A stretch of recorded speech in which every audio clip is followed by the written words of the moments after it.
What is going on, Dragon Ball fans? Welcome back to another Dragon Ball fan manga review, where today we're going to be reviewing the fan manga entitled Dragon Ball AF, which of course is a fan manga following the events of Dragon Ball GT, and which also introduces us to Goku's third half son known as Xicor. And for many years now I've been reviewing and looking over fan-made Dragon Ball concepts and mangas, so today we'll be diving into a brand new chapter of this manga as we kick off with Dragon Ball AF manga chapter number 3, with Xicor standing in front of Gohan after Gohan was the one to pick up the Z-Sword, with of course something happening to Xicor as he quickly turns around to realize that the Supreme Kai has yet again managed to get a hold of Xicor before he can actually do something to Gohan, with the Western Supreme Kai completely in shock, with Xicor saying, "I thought I used up all of your power," and we see how Vegeta and everyone begins to stand back up, and even Dende arrives, and Vegeta having to say, "I get it now, Dende was the one to revive Kaioshin's strength." So it turns out that Dende was the one to help Kaioshin actually restore his health, and of course, we see the Supreme Kai holding Xicor in place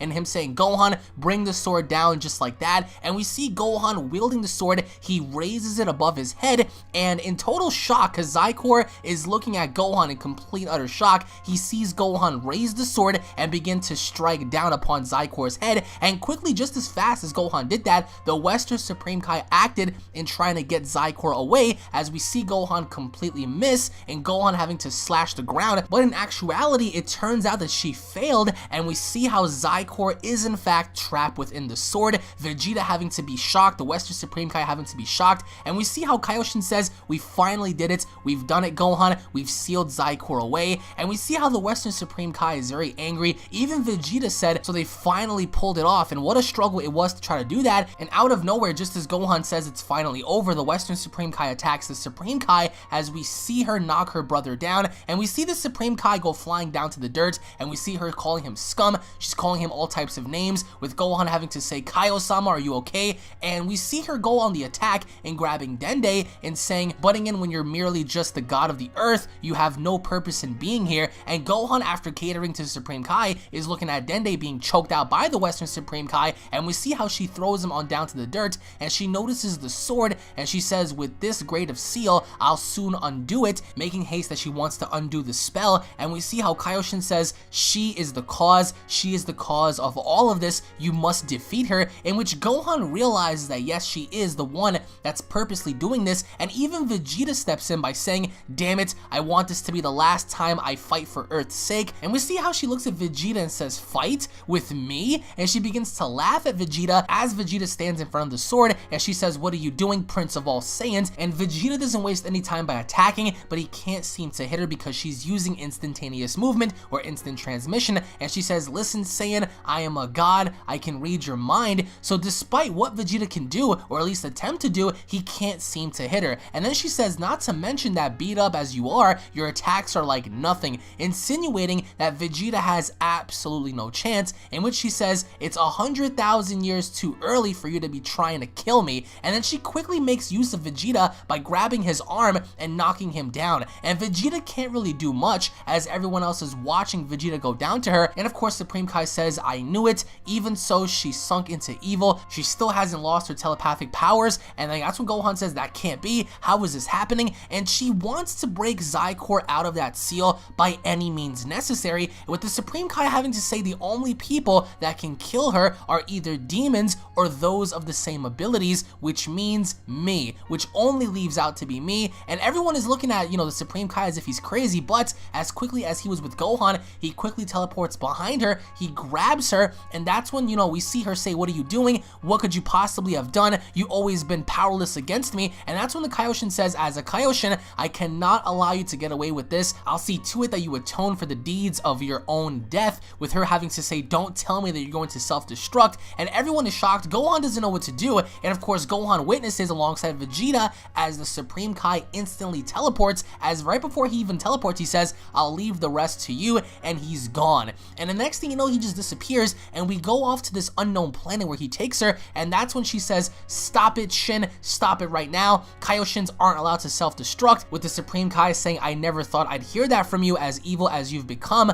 farewell, Leah, my sister," and with her having to say stop, it was at that very moment that the Supreme Kai knew he had to do what he had to do in order to protect the entire universe, so for the sake of the universe, he self-destructed. self-destructed and blew himself up alongside with her, and there was no trace of the planets, and there was no trace of any of the Kais. And technically speaking, since Dragon Ball Super is out, and since the Kai killed himself, then that means that the God of Destruction, even though this manga was done way before Dragon Ball Super, ceases to exist. So there is no Beerus if there's no Kai, so the Kai has killed himself, and we see how Gohan, Piccolo, everyone notices this as the Supreme Kai's energy disappears, and even Piccolo that was in Hell said that ki that just vanished, it couldn't be. Goku and even Pikkon felt that, as Pikkon said, even I felt that just now, and Pikkon even says something's happening on Earth, with Goku having to say no, that thing that just happened just now wasn't on Earth, it was somewhere closer. And we see how Nova Shenron is there. He pops out of nowhere and he says, I'll tell you. So Nova looks like he's about to tell everyone what's going down, and he tells Goku and Pikkon that Kaioshin is dead.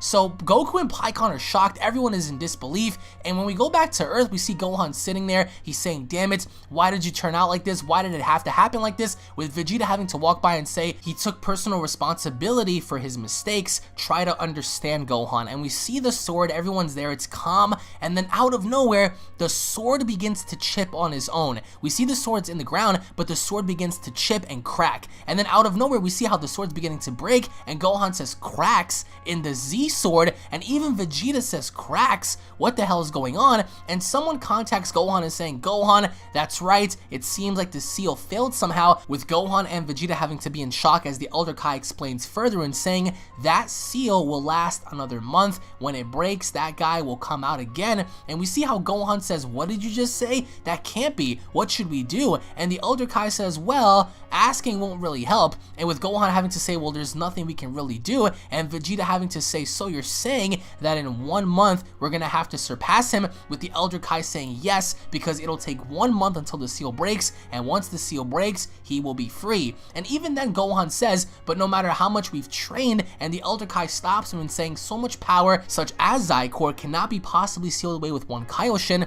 He did a half-assed job. And even then we see Kaioshin right next to the Elder Kai, and he's saying, I'm sorry. So he's there, he's not really fully deceased or gone, he is there, he has a halo over his head, and the Elder Kai was like, why the heck are you even here? He's pretty much bashing him. So we see how the Supreme Kai says, well, there really isn't anywhere else for me to go. So that's where the Elder Kai is like, and you make yourself look so cool by doing it, right? And Mr. Popo shows up, which everyone loves Popo. He puts Dende on like this carpet, he's trying to treat everybody, so now everyone has information as to what's going to be going down in 1 month. So Zycor's mother Leah is dead. Xicor has exactly 1 month until he breaks free, and even Vegeta says, first off, just who was that bastard? Weren't you guys the only sons of Kakarot? With Gohan having to say, I don't really know myself, only a long time ago father told me this story, and in which case we have a little flashback of Goku having to recap the story to everyone way back after Namek had exploded and Goku had been around Earth, so roughly around the time when the androids were around. And we see here where it says, soon after Goku returned from planet Yardrad, we see Goku talk to Gohan, and he said, how long has it been since we took our bath together, Gohan? And that's when Gohan says, hey father,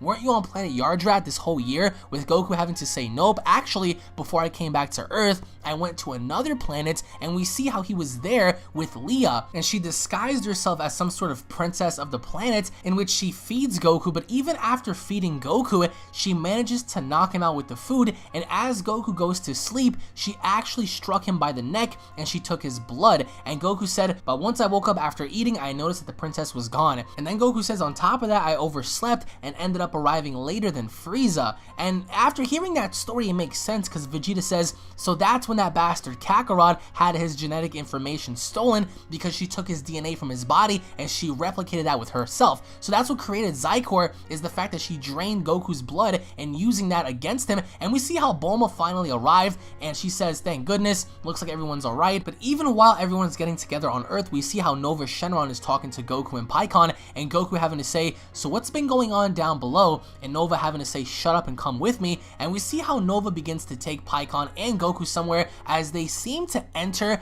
this giant castle-like fortress, and we see one of the other shadow dragons there. He says, haha, so you've gained Shenron as an ally, you have, huh, Son Goku? But there's no way I'm gonna let you pass through here. With Nova having to say, let us through, and the shadow dragon having to respond by saying, you'll never reach the utmost floor, and Goku having to say, please, we're in a hurry, so let's not play Palace of Evil today. So he's kind of making mockery of the shadow dragon as they pass on through, with Nova having to say, we've we've got to talk to Omega, call him first, and we see how the other Shadow Dragon begins to contact them, and we see everyone's on board as Bulma came to rescue everybody, and we see how Trunks wakes up with Bra having to say, brother, oh thank goodness, and then Trunks is in pain, and she says, are you alright? And then Vegeta looks at Trunks and says, pathetic, that's what you get for slacking off on your training, with Pan having to say, I'm glad you're alright, Trunks. So Vegeta's making light of this. Of course, Trunks is looking at Goten, everyone is hurt, and you know, we see Vidal's there, and she says, don't worry, it looks like he just passed out. So everyone's passed out, everyone's exhausted, and we see Bulma say, essentially that monster will come back out again in a month, and Vegeta says, that's right. And Pan says, so Grandpa can't be brought back to life, with Vegeta having to say Kakarot isn't dead, he's left in the living room on his own violation, so he's alive, he's out there somewhere, but he just can't come back in a way. And we see how Gohan says, yeah, either way, Xicor was even more powerful than Father was before he left, which confirms that Xicor is stronger than how Goku was when he fought Omega Shenron. And we see how Gohan even says, so even if Father were here, he can't even defeat him, and Vegeta having to say it's impossible. It was a huge battle struggle just to compete with this guy, especially if he's even stronger than Goku. And then Trunks says, it's strange, I get that feeling that Son Goku were here, he'd manage something, with Vegeta getting ticked off at Trunks by saying, why don't you just give it a rest? Just how long do you intend on relying on Kakarot? Because he's getting irritated that everyone keeps mentioning Goku and nobody ever mentions how strong he is, with Vegeta later on saying, consider this a test, show that you can protect Earth even without Kakarot, try and think about just why he left the living world. It's because he thought he could rest easy leaving everything up to us. So Gohan even says, I'll defeat that Xicor bastard no matter what, you'll see, as everyone is puzzled as to what to do in exactly 1 month. And then we see Goku, he's there, and he also says, do heavenly people also get colds? Because he seems to be sneezing, and then out of nowhere we see a hand emerge, and it's Omega Shenron, with Omega having to say, it's been a long time, Son Goku, with Goku having to say, it sure has, Omega. And we see Omega says, I must explain to you what is happening down on Earth right now, as Omega and Goku seem to be friends in an essence. But then we go back to Bulma's ship, and we see how Elderly Kai is contacting Gohan and saying, hey Gohan, and Gohan having to say, who was that? And Elder Kai says, we're searching for a solution to this situation right now, we looked into all sorts of things, but, and that's when he says, I think that in the end, we've got no choice but to get help from Son Goku. And Vegeta is really mad, which is really funny in a way. And we see how Gohan says, from Father, do you know where he is? With Elderly Kai saying, no, we don't know where he is, but still, he might be in this place called the Divine Realm, which is supposed to be some sort of Kaioshin realm. And we see how everyone else is saying, Divine Realm? What is he talking about? With Vegeta having to say, what do you mean? What is this realm? And Elderly Kai saying, to put it simply, it's the world where Shenrons live, more or less. So it's the place where Shenron exists, the Shadow Dragons exist, and Bulma even says, but wasn't Shenron created by a god? With now everyone scratching their heads as to what exactly they have to do to get Goku, with the Elder Kai saying, right, well originally the dragons were unable to leave the Divine Realm. In order to call them forth to the living world, the Dragon Balls and a dragon model are needed,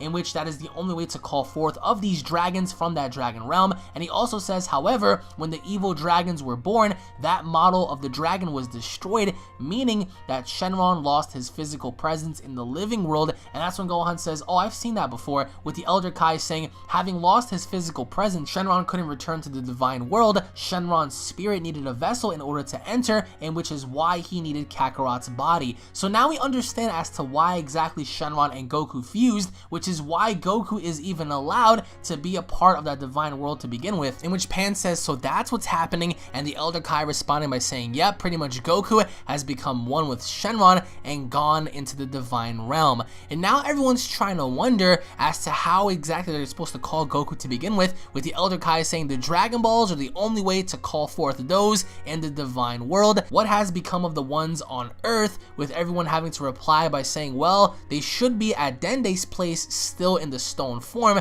but again, they're having to rely on something else like a plan B in order to get Goku to come back. And that's when the Elder Kai says, I figured the Dragon Balls may have been purged of their minus energy, but they still haven't gathered enough energy to be used again. It will most likely be another 1,000 years before those Dragon Balls on Earth are usable again. And that's when Pan says, we can't wait that long, with Vegeta having to say, that's why I said we don't need the likes of Kakarot, and besides, I don't think he'd be able to even beat Xicor even if he were to be revived, with everyone having to say, well, Xicor is Goku's son, so Xicor's misunderstanding is what really started the whole battle. This is really a problem that should be resolved through dialogue, not fighting. For that purpose, at least, I've searched for Goku, which the Elder Kai says in order to talk to Xicor, because Xicor does have a massive misunderstanding about this, the only way to do this is to have Goku talk to him, in which the Elder Kai even says, however, since Goku has merged with Shenron, perhaps we can solve this through fighting as well, even if it does boil down to that, with Gohan having to say, what do you mean? With the Elder Kai saying, when dragons and humans merge, they can obtain powers many times greater than that of before. That's the legend that has been handed down from the divine realm,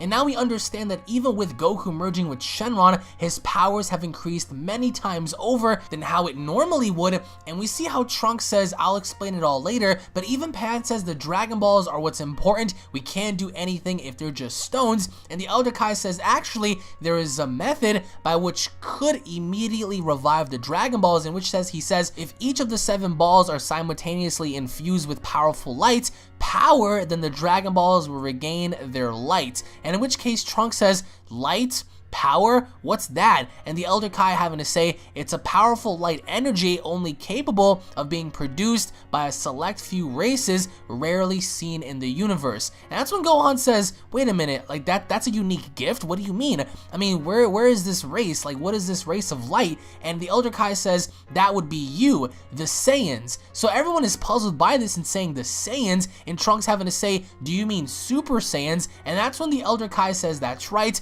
when 7 Super Saiyans simultaneously infuse the 7 Dragon Balls with light, the Dragon Balls will be revived. And everyone is shocked on this, and Gohan says, alright, now we have some new hope on this, and we even see Trunks says, wait a minute, there's only 6 Saiyans on Earth, so how can we do this? And that's when Trunks says, me, Goten, Vegeta, Pan, Bra, and Gohan. So how is this even supposed to be a thing when we only have 6 Saiyans? And that's when Vegeta says, and Bra and Pan aren't even Super Saiyans, so it'll be pointless if we were to do that. But then right then and there, the girls take this as an insult, as they say, don't underestimate us, as out of nowhere, both Pan and Bra transform into Super Saiyans. And everyone within the ship is shocked, including Vegeta, as Vegeta says, you two, when did you do this? And that's when Pan said, well, we've been practicing together, and Trunks having to say practicing, and Bulma having to say even so, it still doesn't change the fact that we are 1 person short.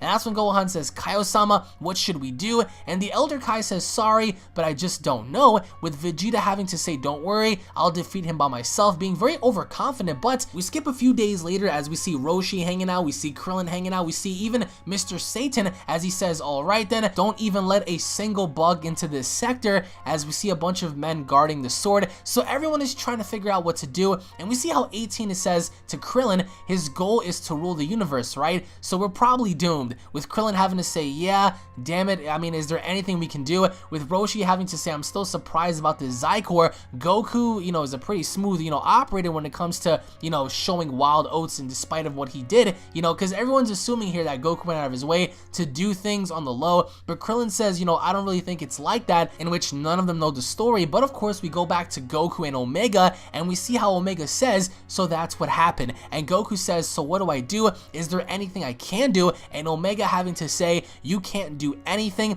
we residents of the divine realm cannot go to the lower world of our own violation. And that's when Nova says, that includes you too, Goku, because you are divine. Since you fused with us, you can't go to Earth until you are summoned as a Shenron right alongside the rest of us. So the 7 Dragon Balls need to be gathered in order for Goku to be wished back. Aside from that, he cannot go to Earth. And that's when the other Shadow Dragons come and they say, you should have known that. That's why you needed to be fully prepared when you made that decision to fuse. But even towards the very end, we see how Porunga is summoned, and we see how Omega says, so Porunga has headed out to the lower world, huh? And we see how Omega says, most likely the people of Earth are behind us in trying to wish you back. So there is hope for Goku to come back, because now they have gathered the Dragon Balls to try to see if they can wish back Goku. And we see how they're saying, well, could you bring back Son Goku? And Porunga having to say, I cannot do that. Reviving Son Goku greatly exceeds my own power. So there is something that Porunga can't even do himself,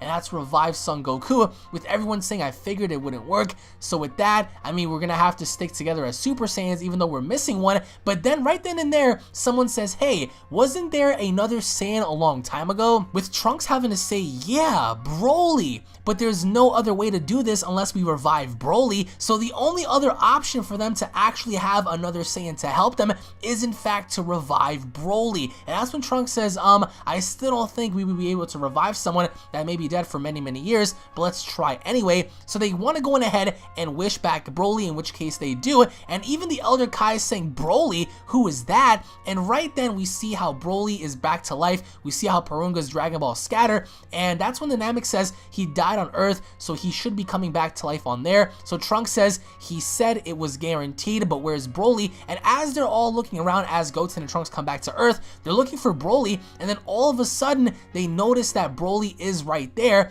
And we see how Supreme Kai shows up and saying, you know, this is terrible. If we don't get back soon, Broly will wreck the entire Earth before Xicor does. So now there's two problems. We see how the Supreme Kai notices that Goten and Trunks are not back on Earth. He grabs them and uses instant transmission to get to Earth. And the manga chapter ends off with Broly having to be revived and Broly having to say what happened. Surely I was killed, and we see him standing there before the manga chapter ends. So they need Broly's help in order to defeat Xicor, and with the powers of Broly, they need everything they can get in order to put down Xicor. But post your comments down below, guys. What are your overall thoughts on Dragon Ball AF manga chapter number 3? What were some of your favorite moments? What are your overall thoughts on Broly having to be back? What are your overall thoughts on Goku not being able to come back from the Divine World? What are your overall thoughts on Xicor having to break free in about a month? Post your comments down below, guys. Thank you all for watching. If you guys are Dragon Ball fans, don't forget to hit that subscribe button. That way you guys are always up to date with all the latest in Dragon Ball news, information, and updates. If you guys enjoyed the video, make sure to go on ahead and slap a like down below. Tune back in for more, and I'll be seeing you all in the next Dragon Ball AF manga chapter review. Take it easy, guys. Peace!